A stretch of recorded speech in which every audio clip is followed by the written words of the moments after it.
হরে কৃষ্ণ, রাধে রাধে। আমি গীতার কথায় আপনাদের সুস্বাগতম। আজকে আরও একটি ভিডিওতে গীতার সপ্তম অধ্যায়ের ২৬ নম্বর শ্লোকটি পাঠ করছি। আপনারাও কিন্তু আমার সঙ্গে অবশ্যই পাঠ করবেন। ওং নমো ভগবতে বাসুদেবায়, ওং নমো ভগবতে বাসুদেবায়, ওং নমো ভগবতে বাসুদেবায়।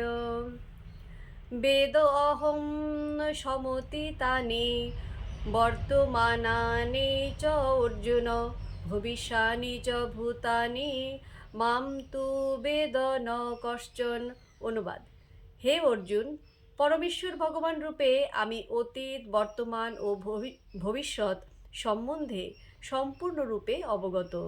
আমি সমস্ত জীব সম্বন্ধে জানি, কিন্তু আমাকে কেউ জানে না। তো ভক্তগণ, এমনি করে প্রতিদিন একটি করে গীতা শ্লোক পাঠ করুন আর এই দুর্লভ মানব জন্মকে ধন্য করুন। আর আমাকে কমেন্ট করেছেন মন্দিরা চট্টোপাধ্যায়। রাধে রাধে, আপনাকেও রাধে রাধে। হরি বল।